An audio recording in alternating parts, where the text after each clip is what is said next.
Hello student, welcome back to my channel Samrat academy. Student, class 10th वालों के लिए video बहुत ही ज्यादा इंपॉर्टेंट है। मैं आज आप लोगों को वायरल पेपर बताने वाला हूं 2024 का, वो भी गणित का।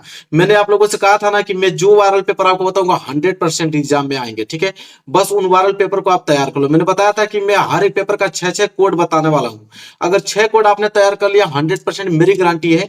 ये कोड आप लोग याद कर लो, 824 ZZ। ये 100% आपके एग्जाम में देखने को मिलेगा। पूरा सोल्यूशन में इस गणित का बताने वाला हूँ।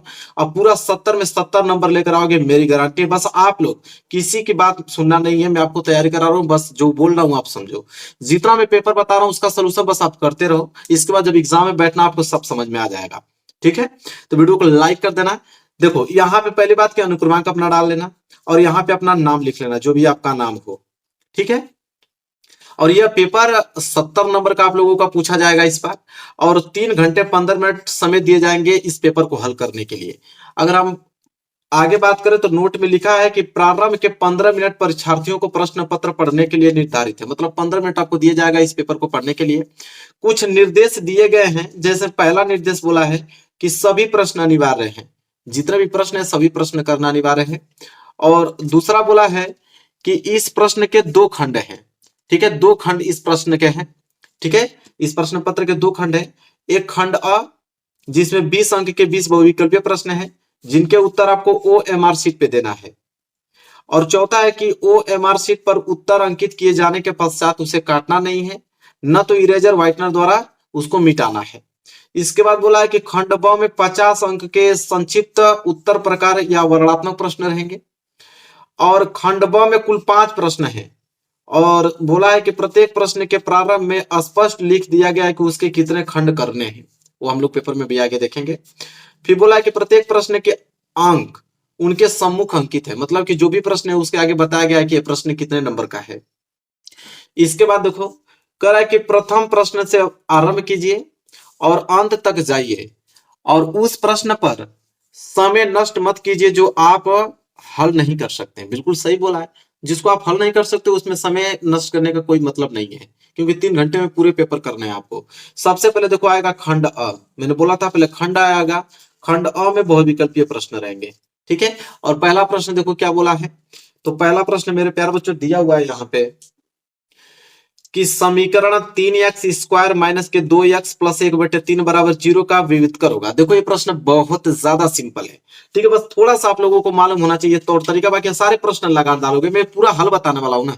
देखो पहली बात का समीकरण दे दिया है, विविधकर पूछ रहा है। देखो विविधकर का जब तक आप लोगों को फार्मूला नहीं याद रहेगा तब तक आप इस प्रश्न को नहीं हल कर पाओगे। आप विविधकर का फार्मूला क्या होता है कि d बराबर b² माइनस के 4ac, यह फार्मूला होता है विविधकर का, ठीक है। तो यहां पे सबसे पहले आप एबीसी का वैल्यू निकालोगे। तो देखो ए बराबर क्या होता है, तो देखो x² का गुणांक ए का वैल्यू कहलाता है। तो x² गुणांक क्या है 3, तो यह ए का वैल्यू कहलाएगा। और बी बराबर, तो देखो x का गुणांक क्या है -2, तो -2 जो है वो बी का वैल्यू हो जाएगा, ठीक है। इसी प्रकार देखो सी, तो सी बराबर क्या हो जाएगा 1/3, जो लास्ट में बचता है जो बिना यक्स के हैं वो आपका सी का वैल्यू हो जाएगा 1/3, ठीक है। बस अगर ये तीनों वैल्यू आपने निकाल लिया तो बस विविधकर के लिए फार्मूला आप लिख लो, बस पुटअप कर दो वैल्यू। तो डी बराबर देखो b², बी हमारे पास -2 है तो ये हो जाएगा -2 का स्क्वायर माइनस के 4। फिर ए हमारे पास 3 है। इसके बाद सी हमारे पास 1/3 है। अब देखो कितना सिंपल हो गया। पहली बात कि 3 से 3 कटा दोगे, इधर बच जाएगा डी बराबर -2 का स्क्वायर करोगे तो प्लस का 4 आएगा, सबको मालूम है। फिर बच गया -4। अब डी बराबर 4 में से 4 गया तो 0, तो डी बराबर 0। और डी क्या है विविधकर, तो विविधकर क्या गया 0। यही प्रश्न पूछा था कि समीकरण 3x² माइनस 2x प्लस 1/3 बराबर 0 का विविधकर होगा। तो विविधकर क्या 0 आया, ठीक है। 0 मतलब डी वाला ऑप्शन सही हो जाएगा। तो डी वाले पे आप यहाँ पे आपको OMR शीट पे डी वाले ऑप्शन को रंग लेना। तो है कि नहीं सिंपल। बस आप लोगों को भारी लगता है इसलिए क्योंकि देखो पहली बात तो फार्मूला आपको नहीं मालूम रहता है, तो फार्मूला भाई मालूम रहेगा तभी ना इस क्वेश्चन को लगा पाओगे, बिना फार्मूला को आप लगा पाओगे कभी नहीं लगा पाओगे। इसलिए जो बता रहा हूं बस उसको एकदम तैयार कर लो अपने कॉपी पे, जो बता रहा हूं पेपर का सोल्यूशन पूरा सोल्यूशन लिखते चलो। ठीक है, ये हम लोगों ने पहला प्रश्न किया, यहाँ पे मैं लिख देता हूँ पहला प्रश्न का सोल्यूशन हमने किया है। चलो इसको साइड करता हूं। दूसरा प्रश्न देखो क्या है। दूसरा है कि बहुपद x square plus 7x plus 10 के शून्यक है। देखो शून्यक तो पूछेगा भाई, तो देखो अब रह गया बात कि शून्य पूछेगा। अब शून्य निकालने का तरीका क्या होता है, तो देखो यहाँ पे मैं दूसरा हल करता हूं, यहाँ पे दूसरा प्रश्न हल करता हूं।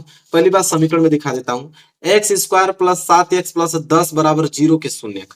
ठीक है, तो यहाँ पे हम लिख देते हैं इस समीकरण को। क्या दिया था, एक्स स्क्वायर और प्लस 7x और प्लस 10 बराबर 0, समीकरण यही था ना। अब इसका मैं शून्य ज्ञात करने के लिए बोला है। शून्य का मतलब कि उस समीकरण को 0 के बराबर कर दो। देखो समीकरण क्या था, x square plus 7x plus 10 के शून्य पूछा। जब शून्य पूछेगा ना तो जो भी समीकरण उसको 0 के बराबर कर दो। देखो हमने यही किया है, x square plus 7x plus 10 बराबर 0 हमने कर दिया। अब इसका गुणनखंड कर दो, तो गुणनखंड में क्या है, गुणा करने पर 10 आए, जोड़ने पे 7 आए, तो क्या हो जाएगा 5 इंटू 2, 5 दूनी के 10 और 5 2 जोड़ोगे तो 7 आ जाएगा। अब यहाँ लिख दो, तो एक्स स्क्वायर 7 को हम क्या लिख सकते हैं 5x प्लस 2x और प्लस 10 बराबर 0, यही तो गुणनखंड बनेगा। अब इसका जोड़ा इसमें बन जाएगा, इसका जोड़ा इसमें, इतना तो जानते हो भाई गुणनखंड में। इन दोनों में x कॉमन है तो x कॉमन ले लोगे तो x प्लस 5 बचेगा, और प्लस इन दोनों में 2 कॉमन है तो 2 ले लो, तो 2 से 2 कैंसिल, x बचेगा और 2 5 10, 5 बच गया बराबर 0। इतना तो जानते हो ना। इसमें भी x प्लस 5 आ गया, इसमें भी x प्लस 5 आ गया, कॉमन ले लो, तो एक कोष्टक में तो x प्लस 5 आ जाएगा और एक कोष्टक में क्या बचेगा x और इधर बच गया 2, तो x प्लस 2 इधर बच गया बराबर में 0। अब क्या करना है, एक बार इसके बराबर 0 कर दो, इसके बराबर 0 कर दो, तो हम लिखेंगे x प्लस 5 बराबर 0, इधर लिख देंगे x प्लस 2 बराबर 0, हमने लिख दिया।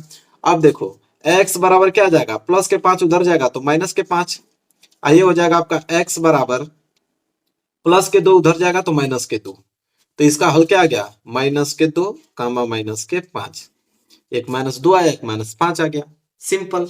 अब देखो कौन सा ऑप्शन दिख रहा है, पहला वाला देख रहे हो ना, पहला वाला माइनस के 2 और माइनस के 5, ये हो जाएगा राइट आंसर। तो भाई जब तक लगाओगे नहीं तब तक कैसे आपको मालूम चलेगा। तो जब भी शून्य पूछे तो इसको 0 के बराबर कर दो, गुणनखंड कर दो, शून्य निकल जाएगा। चलिए आगे देखते हैं तीसरा प्रश्न। तीसरा है कि समीकरण युग्म, आपको एक युग्म दिया है x प्लस वाई बराबर 10 और एक दिया है x माइनस वाई बराबर 4 का हल। तो देखो अब जब ये दे दिया तो इसको कैसे हल करोगे, तो देखो इसको हल करोगे मेरे प्यारे बच्चों, सबसे पहले यहाँ पे आप लिखो तीसरा प्रश्न, तीसरा हल कर रहे हो। अब ये कितना सिंपल है, पहली बात कि एक दिया है आपको x प्लस वाई बराबर को 10, ये समीकरण पहला मान लो। ठीक है, इसके बराबर एक दिया और x माइनस वाई बराबर के 4, इसको आप समीकरण दूसरा मान लो। अब यहां लिख दो जोड़ने पर, क्योंकि एक प्लस एक माइनस है तो जोड़ने पे क्या होगा कि प्लस वाई से minus Y cancel, X X मिलके हो जाएगा 2x, अब बराबर 10 और 4 जोड़ोगे तो कितना आ जाएगा 14 आ जाएगा। अब यहां से x के वैल्यू निकालोगे तो x बराबर 14, अब बट्टे में क्या आ जाएगा 2, कटाओगे तो x बराबर क्या आ जाएगा 7। अब जब x बराबर 7 आ गया तो ये x का मान समीकरण 1 में रख लो, तो समीकरण 1 में रखोगे तो क्या है x प्लस वाई बराबर 10, तो x की जगह आप 7 रख लो और प्लस y बराबर क्या आ जाएगा 10। ठीक है, तो यहां से अगर y की वैल्यू निकालूं तो y बराबर क्या आ जाएगा 10 प्लस 7 उधर जाएगा तो माइनस के 7, तो y बराबर क्या आ जाएगा 10 में से 7 गया तो 3, तो आपका एक 7 कामा 3 यह हल आ गया। ठीक है, 7 कामा 3 मतलब समझ रहे हो ना, x बराबर कितना आ गया 7 और y बराबर कितना आ गया 3। चलो ऑप्शन में ढूंढते हैं, तो x बराबर 7 y बराबर 3, x बराबर 7 y बराबर 3, देखो बी वाला ऑप्शन, मतलब सब कुछ मिलेगा, बस आप लगाने का तरीका आपको मालूम होना चाहिए। ऐसा हो ही नहीं सकता कि आप लगाओ उसका आंसर ना मिले आपको। ठीक है, बस लगाने का तरीका आपको मालूम होना चाहिए। यहां तक क्लियर हो गया। चलिए आगे देखो, चौथा प्रश्न देखो क्या है। चौथा प्रश्न यह है कि यदि किसी समांतर श्रेणी में पदों की संख्या, अगर आपको दिया है कि पदों की संख्या n है तथा अंतिम पद l है, तब n पदों का योगफल क्या होता है। अब लो सूत्र ही पूछ दिया कि अगर किसी समांतर श्रेणी में अगर पदों की संख्या आपको दिया हो कि पदों की संख्या n और अंतिम पद दिया हो कि l हो, तो n पदों का योगफल क्या होगा। तो बी वाला ऑप्शन, क्योंकि यही फार्मूला होता है Sn बराबर n/2 और कोष्टक में a प्लस l। ठीक है, तो फार्मूला ही पूछ दिया है डायरेक्ट, तो फार्मूला आप याद कर लेना। इसके बाद देखो अगला 5वां प्रश्न, कितना प्यारा प्रश्न है कि यदि त्रिभुज एबीसी में ए बी बराबर 6 करड़ी में 3 सेंटीमीटर और ए सी बराबर 12 सेंटीमीटर और बी सी बराबर 6 सेंटीमीटर, तो बी का मान होगा। ठीक है, अब देखो कितना सिंपल ये प्रश्न है, अब कैसे इसको लगाओगे। सबसे पहली बात यह है कि यहाँ पे 5वां प्रश्न में डाल देता हूं। देखो कैसे लगाओगे 5वां प्रश्न को। सबसे पहले कि एक त्रिभुज बनाइए, उसमें बोला है कि त्रिभुज एबीसी में, तो देखो एक हम त्रिभुज बना लेते हैं, छोटा सा त्रिभुज हमने बना लिया। ये इसका नाम ए रख दिया, इस बिंदु को बी, इस पॉइंट को हमने सी रख दिया। बोला इसमें कि ए बी बराबर 6 करड़ी में 3, तो ए बी बराबर को हमने मान लिया कि 6 करड़ी में 3। ठीक, फिर बोला ए सी बराबर 12, इसको हमने 12 मान लिया। फिर बी सी बराबर 6, बी सी बराबर 6, तो बी मतलब कोण बी का बिल पूछा है कि कोण बी का मान होगा, तो मतलब यह वाला कोण बी का मान क्या होगा। देखो तो ये आपको समकोण त्रिभुज दिख रहा है कि नहीं। तो समकोण त्रिभुज में क्या होता है, पाइथागोरस नियम। अगर कर्ण का स्क्वायर जो है वह लंब के स्क्वायर प्लस आधार के स्क्वायर के अगर बराबर हो गया, तो समझ लो कि कोण बी का मान कितना होगा, 90 अंश होगा, क्योंकि समकोण त्रिभुज बन जाएगा। समकोण त्रिभुज में बी का मान 90 अंश होता ही है। तो हमें बस चेक करना है कि यह रूल फॉलो कर रहा है कि नहीं। अगर फॉलो कर रहा है तो समझ लो कि बी का वैल्यू 90 अंश होगा ही होगा। कर्ण क्या हमारे पास 12, तो 12 का इधर हम क्या कर देंगे स्क्वायर बराबर लंब का स्क्वायर। लंब हमारे पास क्या है 6 करड़ी में 3, तो 6 करड़ी में 3 का हम क्या कर देंगे होल स्क्वायर और प्लस आधार, आधार मतलब 6 का स्क्वायर। चलो देखते हैं बराबर होता है कि नहीं। 12 का स्क्वायर करोगे तो 144 आएगा, बराबर 6 का स्क्वायर करोगे तो 36, गुड़े करड़ी में 3 का स्क्वायर करोगे तो 3 और प्लस 6 का स्क्वायर करोगे तो 36। तो इधर तो 144 और इधर क्या हो जाएगा 3 छक्का 18 और 3 तिया 9 1 10, 108 प्लस 36, इधर हो जाएगा आपका 144 बराबर 108 में 36 जोड़ोगे तो 144। देखो बराबर आ गया कि नहीं, बराबर आ गया। इसका मतलब कि कोण बी का मान 100% 90 अंश होगा, क्योंकि यह समकोण त्रिभुज बन गया, पाइथागोरस का नियम फॉलो कर रहा है। तो कोण बी बराबर 90 अंश। चलो इसका ऑप्शन देखते हैं हम लोग। तो देखो ऑप्शन पहला ही होगा, देखो 90 अंश दिया है ना, बिल्कुल दिया होगा, बस आपको तरीका मालूम होना चाहिए। इसके बाद क्वेश्चन नंबर 6 देखिए क्या है। क्वेश्चन नंबर 6 है कि दो बिंदुओं 2, और एक दिया है 4, 1 के बीच की दूरी होगी।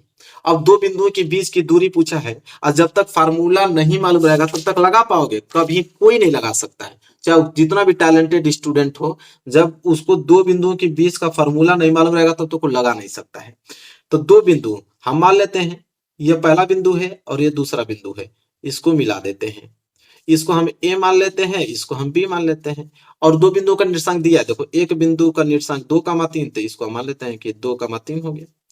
और एक बिंदु दिया है 4, 1, तो एक बिंदु का निर्देशांक 4, 1। अब इनके बीच की दूरी पूछा है, तो देखो इसको मानते हैं x1, y1 और इस बिंदु को मानते हैं x2, y2 मानते हैं। इतना तो मालूम है। अब दो बिंदुओं के बीच की दूरी मतलब ए बी के बीच की दूरी पूछ रहा है। अब फार्मूला क्या होता है, यही मेन है। फार्मूला जब तक याद नहीं रहेगा तब तक नहीं कर पाओगे। फार्मूला क्या होता है कि x2 माइनस x1 का होल स्क्वायर और प्लस y2 माइनस y1 का होल स्क्वायर। जब तक ये फार्मूला नहीं मालूम रहेगा तब तक कोई नहीं लगा सकता है।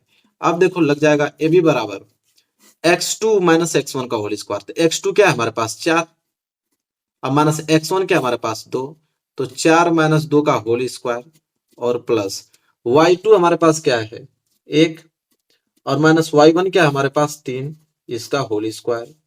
तो ए बी बराबर जब हम निकालेंगे इसको तो अंडर रूट में क्या आएगा 4 में से 2 गया तो 2 और 2 का जब स्क्वायर करोगे तो 4 प्लस 1 माइनस 3 -2 बचेगा। अब -2 का होल स्क्वायर करोगे तो प्लस का 4 ही आने वाला है। इतना तो जानकारी है आप लोगों को। तो ए बी बराबर क्या आ जाएगा 4 4 8। अब देखो ए बी बराबर 8 को हम क्या लिख सकते हैं 4 गुणे 2। ए बी बराबर क्या हो जाएगा 4 का वर्गमूल निकालेंगे तो 2 बाहर आ जाएगा, 2 का वर्गमूल नहीं निकलता तो करड़ी में ही रहेगा। मतलब ए बी बराबर क्या आ जाएगा 2 करड़ी में 2, मतलब दो बिंदु के बीच की दूरी कितना आ गया, 2 में 2 इकाई। अब ऑप्शन में देखेंगे कि 2 में 2 दिया है कि नहीं, तो ऐसा हो ही नहीं सकता कि ना दे। देखो सी वाला ऑप्शन, 2 तो मैथ में बताओ ना कि एक पेपर आने वाला, बस आप जो सोल्यूशन बता रहा हूं उसको प्रैक्टिस करके जाना। इसके बाद देखो एक भी क्वेश्चन छूटेगा नहीं। 7वां देखो क्या है कि कौन सअभाज्य संख्याओं का युग्म है। तो देखो सअभाज्य संख्याओं का जोड़ा कौन है, ए बी सी डी कौन है, तो ए वाला ऑप्शन होगा। अब आप कहोगे सर आपने डायरेक्ट क्यों बता दिया कि ए वाला, तो देखो पहली बात कि ए वाला ही ऑप्शन होगा। सभाज्य संख्याओं का युग्म वही फॉलो करता है कि जब दो संख्याओं का अगर हम एचसीएफ निकालें, अगर दो संख्याओं का एचसीएफ अगर एक आ जाता है तो समझ लो वो सभाज्य संख्याओं का युग्म बनाएगा। किसी भी संख्या, इसमें देखो 5×3 = 15, 5 से 15 कट गया, एचसीएफ 5 ही होगा। 7×3 = 21, 7 से 21 कट गया, एचसीएफ 7 ही होगा।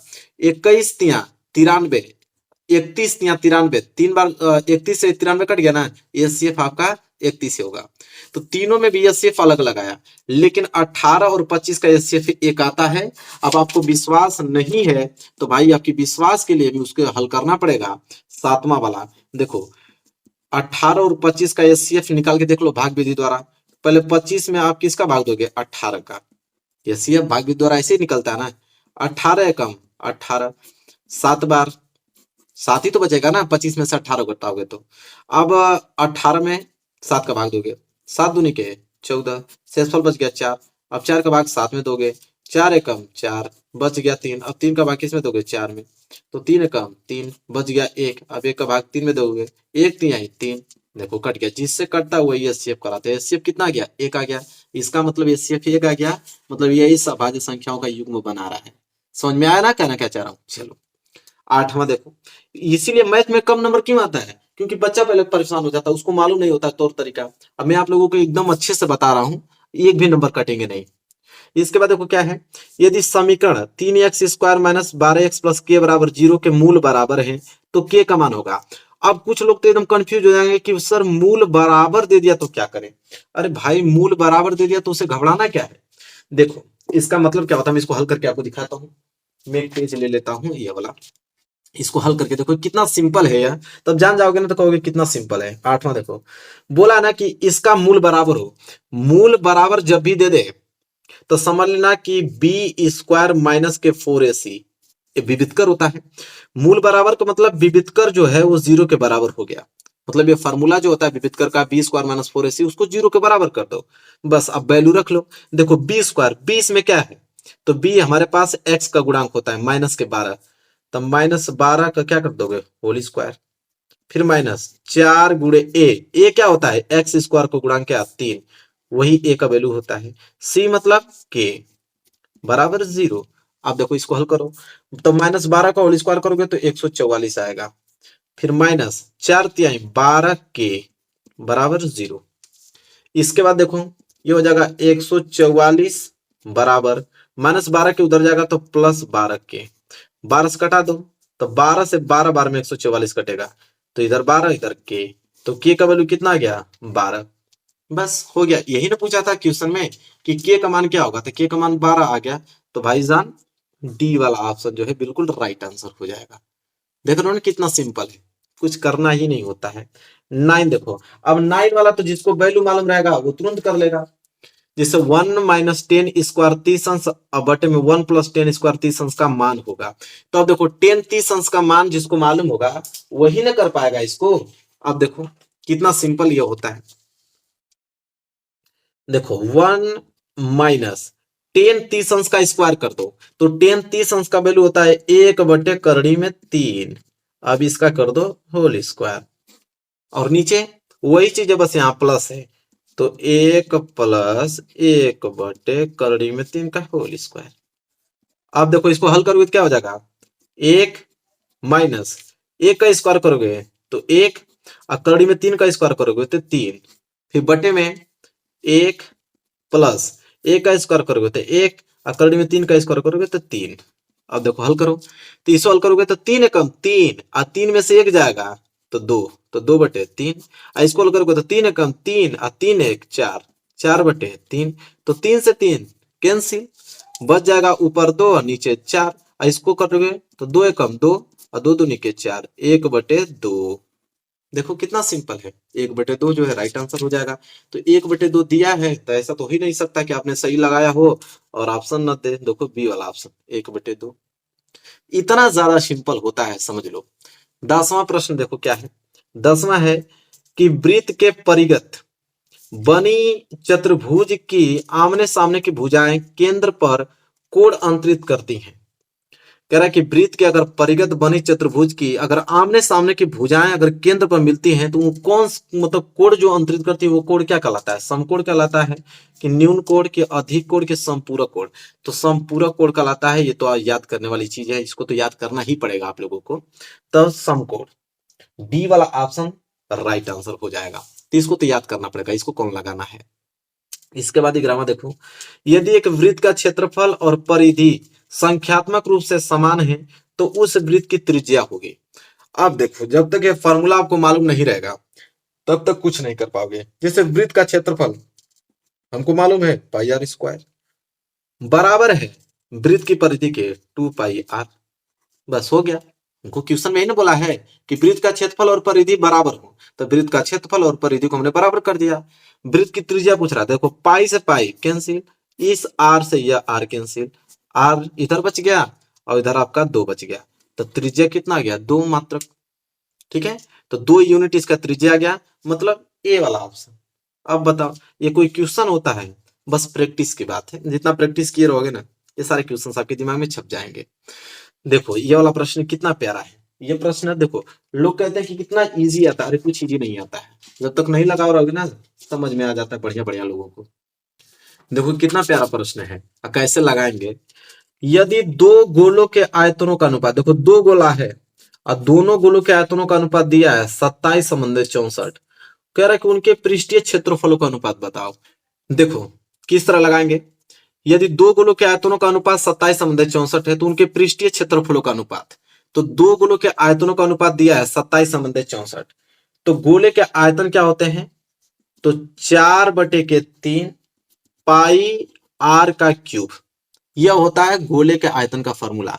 तो पहला गोला का आयतन है तो उसको R1 मान लो, और बटे में दूसरा गोला है तो उसको 4/3 पाई आर का क्यूब, लेकिन त्रिज्या यहाँ पे दूसरा मान लो क्योंकि दूसरे गोले का आयतन है। तो पहले गोले का आयतन और बटे में दूसरे गोले का आयतन, यह अनुपात निकल गया और यही अनुपात दिया है आपको 27/64, 27/64 यही दिया था। अब देखो यहाँ पे क्या है, 4/3 पाई से 4/3 पाई कैंसिल, बच जाएगा यहाँ पे R1 का क्यूब और नीचे बच गया R2 का क्यूब, बराबर इधर बच गया आपका 27/64, यही ना बचा। अब देखो करेंगे क्या हम लोग कि R1/R2, यह जो क्यूब है उधर जाएगा तो क्यूब रूट में, जो घन है उधर जाएगा तो घनमूल में हो जाएगा, तो इधर हो जाएगा घनमूल में 27/64 हो जाएगा घनमूल। ठीक है, तो R1/R2 जब निकालोगे तो 27 का घनमूल क्या होता है 3 और 64 का घनमूल क्या होता है 4, मतलब R1/R2 कितना आ गया 3/4। ठीक है, ये त्रिज्या आ गया। हमसे प्रश्न में क्या पूछा है, उनके पृष्ठीय क्षेत्रफलों का अनुपात, मतलब दोनों गोलों के पृष्ठीय क्षेत्रफलों का अनुपात बताओ। तो पृष्ठीय क्षेत्रफलों का अनुपात उनका फॉर्मूला लिखेंगे, तो पृष्ठीय क्षेत्रफल का फॉर्मूला क्या होता है 4πr का स्क्वायर। तो पहला गोले का ये पृष्ठीय क्षेत्रफल इसको R1 मान लो और दूसरे का 4πr2 का स्क्वायर मान लो। इसको हल करोगे तो देखो 4π से 4π कैंसिल, बच जाएगा R1 का स्क्वायर और नीचे R2 का स्क्वायर। R1 का वैल्यू कितना है 3, तो 3 का स्क्वायर, R2 का वैल्यू कितना है 4, तो 4 का स्क्वायर, तो 3 का स्क्वायर 9 और 4 का स्क्वायर 16, तो 9/16 मतलब 9/16 जो है उनके पृष्ठीय क्षेत्रफलों का अनुपात आ जाएगा। चलिए आइए देखते हैं, ये क्वेश्चन था, इसका ऑप्शन देख लेते हैं। तो 9 कितना था 16, इसलिए ए वाला ऑप्शन बिल्कुल राइट आंसर हो जाएगा। समझ में आ गया ना? तो देखो कितना प्यारा प्रश्न था, तो इस तरह लगाना पड़ता है। 13वां देखो, 13वां है कि बेलन का वक्र पृष्ठ ज्ञात करने के लिए सूत्र होता है। तो देखो बेलन का वक्र पृष्ठ जब ज्ञात करो तो उसके लिए सूत्र होता है 2πRH। सी वाला ऑप्शन जो है बिल्कुल राइट आंसर हो जाएगा। ठीक है, समझ में आ गया आप लोगों को? इसके बाद देखो 14 क्वेश्चन क्या है, वह बड़ी से बड़ी संख्या जिसमें 125 और 70 को विभाजित करने पर शेषफल क्रमशः 8 और 5 प्राप्त होता है।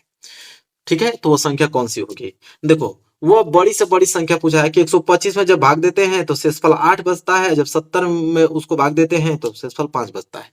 तो इसका सिंपल तरीका यह है कि 125 में जब भाग देते हो तो शेषफल कितना बचता है? 8। और जब 70 में भाग देते हो तो शेषफल कितना बचता है? 5। शेषफल को माइनस कर दो तो इधर बच जाएगा 117 और इधर बच जाएगा आपका 65। ठीक है, अब इन दोनों का एचसीएफ निकाल लो। एचसीएफ निकालोगे तो क्या आ जाएगा? 13। 13 नवा 117, 13 पाँचे 65।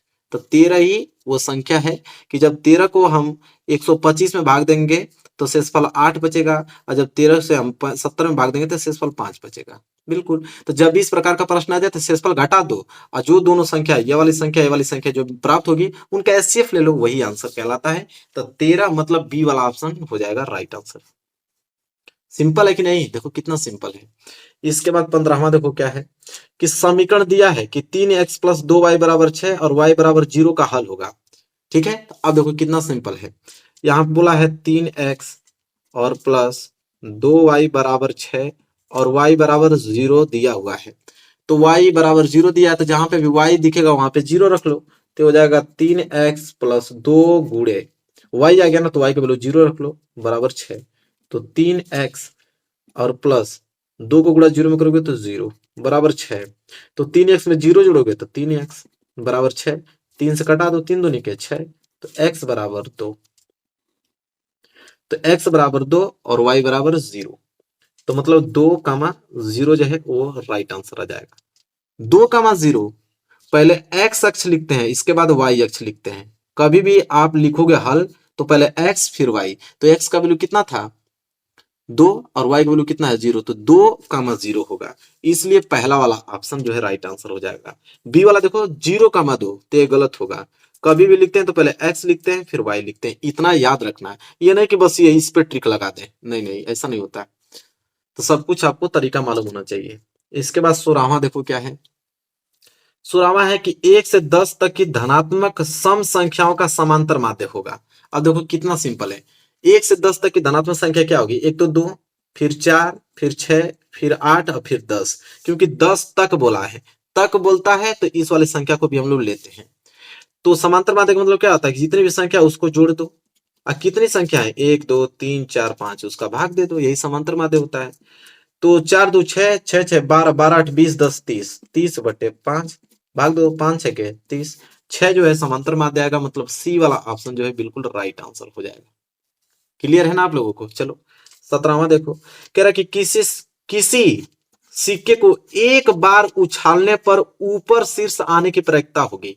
तो देखो भाई, कोई भी सिक्का है या तो हेड आएगा या तो टेल आएगा। एक बार उछालना है तो एक बार उछालोगे या तो हेड आएगा या तो टेल आएगा, तो नीचे 2 आ जाएगा। 1/2 की प्रवृत्ति है, सी वाला ऑप्शन। कितना सिंपल है। चलो 17वां क्वेश्चन भी हो गया। इसके बाद 18वां प्रश्न देखो क्या है। 18वां है कि माध्यक एवं बहुलक के बीच संबंध होगा। तो बताना, फार्मूला ही दे दिया है कि माध्यक और बहुलक के बीच अगर संबंध देखें तो क्या होगा। तो बी वाला ऑप्शन, फार्मूला यही होता है कि बहुलक बराबर 3 गुणे माध्यक माइनस 2 गुणे माध्यक। ये फार्मूला याद रखना, इस फार्मूले पे क्वेश्चन भी आता है। इस फार्मूले पे क्वेश्चन भी आता है। तब तक ये फार्मूला नहीं मालूम रहेगा तब तक क्वेश्चन नहीं हल कर पाओगे, इतना याद रख लेना। तो बहुलक बराबर 3 गुणे माध्यक माइनस 2 गुणे माध्य होता है, इतना दिमाग में एकदम फिट करके चलना। इसके बाद देखो 19वां प्रश्न, इसका मैं ट्रिक बताऊंगा कि साइन 15 अंश बटे कॉस 75 अंश का मान होगा। देखो जब भी इस प्रकार का प्रश्न आ जाए, देता ही, तो जब ये प्रश्न आया है तो इसका आंसर कैसे देख करोगे? साइन 15 कॉस 75, यहाँ पे साइन कॉस की जगह बहुत कुछ सारी चीजें हो सकती है, टेन दे देगा, कॉट दे देगा, कुछ भी दे देगा। लेकिन आपको ध्यान देना है कि यह 15 अंश या 75 अंश, इन दोनों का योग कितना हो रहा है। तो इन दोनों का योग देखो, 15 में जब 75 आप जोड़ोगे ना तो हो जाएगा 75 और 15 90 अंश। जब दोनों का योग 90 अंश आ जाए तो समझ लेना कि हमेशा वैल्यू 1 होता है, और ए वाला ऑप्शन बिल्कुल राइट हो। इसका हमेशा वैल्यू 1 होता है, हमेशा होता है। जब इस प्रकार का प्रश्न दे, आंख बंद करके ए पे टिक लगा दीजिए, कोई गलत नहीं कर सकता है। इसके बाद देखो ये प्रश्न, 20वां कि किसी बारंबारता बटन का माध्य माध्य दिया है 24.1, बहुलक भी दिया 28, उसका माध्य देखो मैंने कहा था ना कि फार्मूला वो याद होना चाहिए, इसी फार्मूले पे है। बहुलक बराबर 3 गुणे माध्यक माइनस 2 गुणे माध्य। अब देखो बहुलक, बहुलक दिया 28, तो बहुलक की जगह हम लिख देंगे 28 बराबर 3 गुणे माध्यक। माध्यक देखो माध्यक निकालना है तो माध्यक को हम m से डिनोट कर देते हैं माइनस 2 गुणे माध्य, माध्य भी दिया था 24.1, तो यहाँ पे आप 24.1 मान लो। जब इसको हल करोगे तो कितना आएगा देखो, ये हो जाएगा 28 बराबर 3 गुणे m माइनस गुणा करो 2 एकम 2 और 24 दूनी के 48, तो हो जाएगा 28 माइनस 48.2 इधर आएगा तो प्लस 48.2 हो जाएगा, अब बराबर 3 गुणे इधर m बच गया। जोड़ो इसको तो कितना हो जाएगा 8 8 16 और 4 2 6 1 7, 76.2 बराबर 3 गुणे m, यही ना होगा। तो काटा दो 3 से, तो 3 दूनी के 6 16 हो जाएगा, 3 5 6 15 और 3 चौक को 12 बराबर m, मतलब माध्य कितना आ जाएगा 25.4। देखो दिया है क्या ऑप्शन में, जरूर देगा 25.4। देखो सी वाला ऑप्शन बिल्कुल राइट आंसर हो जाएगा। तो ये तो था आप लोगों का खंड अ। अब स्टार्ट होगा खंड ब, लेकिन आज वीडियो में बस मैंने खंड अ बताया हुआ है, इसको आप पूरा अच्छे तरीके से तैयार कर लो। अगली वीडियो खंड ब आएगा, क्योंकि वीडियो 2-3 घंटे की हो जाएगी, तो 2-3 घंटा पढ़ने में आप बोर होने लगोगे, इसीलिए मैं पहले बहुविकल्पीय प्रश्न सॉल्व करा दिया हूँ, इसके बाद लघुत्तरीय, फिर इसके बाद दीर्घोत्तरीय करा दूंगा। तो मेरे प्यारे बच्चों वीडियो को लाइक कर देना, और यह पेपर आप लोगों को किसी कीमत पे तैयार करना है, इतना याद रख लो, दिमाग में फिट कर लो, ठीक है। अगर 70 में 70 लाना चाहते हो तो 70 में 70 नंबर अगर लाना है तो इस पेपर को पूरा रट जाना है, जितना क्वेश्चन बताओ प्रैक्टिस करो, उसको घर बैठ के पूरा लगाओ अपने से, जिस प्रकार मैं लगाया हूँ। तो मेरे प्यारे बच्चों चलिए मिलेंगे नेक्स्ट वीडियो में, तब तक के लिए धन्यवाद।